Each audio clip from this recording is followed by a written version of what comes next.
Hi everyone, I am Benjamin Bryant from Bryant McKinnon Lawyers here in Coffs Harbour, and this is my business partner Heather McKinnon. Hello Heather. Hi Ben, I'm glad I'm a business partner today and not a partner in crime. It always sort of worries me about, Interchangeable, Yeah. I feel.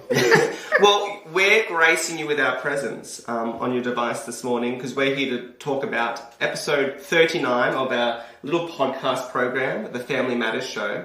And we had our first return guest, Elizabeth Shaw, Relationships Australia, New South Wales. We were talking about school holidays, which is a very difficult period, exciting period for some people, including children.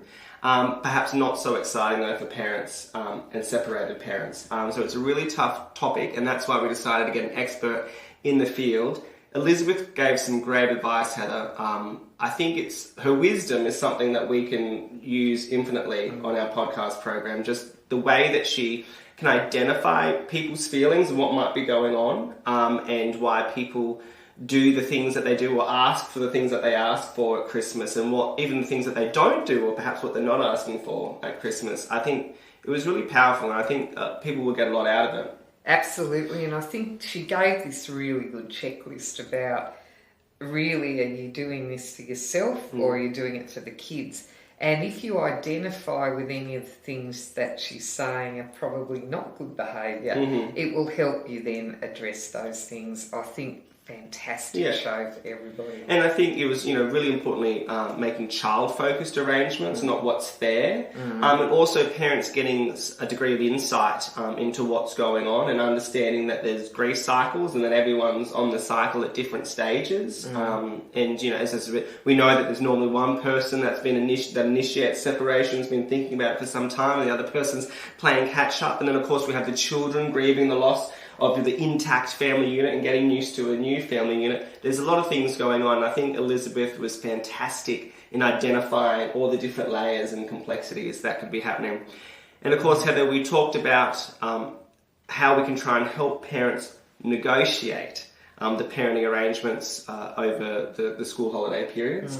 And you spoke about of course, the magical borders between New South Wales and other states, and also international travel and how you might get arrangements for that. Yeah, and look, I think some of the most powerful stuff she gave was practical examples of how parents lead so kids don't pick up on your negative emotions.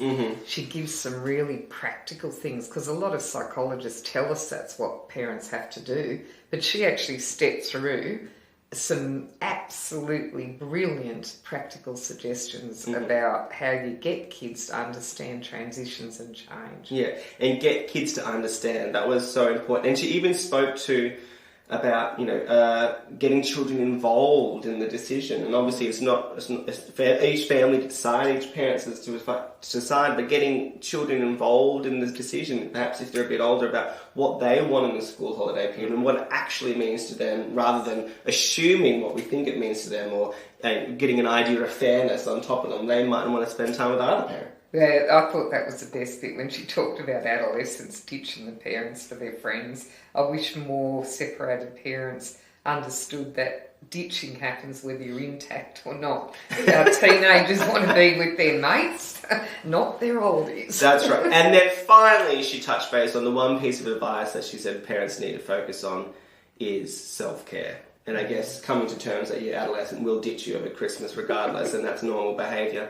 That's part of self-care. Getting in place, your tribe, your support network, and knowing that it's going to be okay. It's going to be different, but it's going to be okay. Yeah. And modelling that to your children, I think, is the best piece of advice. Yeah. I think that's a pretty good wrap-up for episode 39 of the Family Matters Show. You can get it wherever you get your podcasts. And, of course, we'll be back next month. Tune in.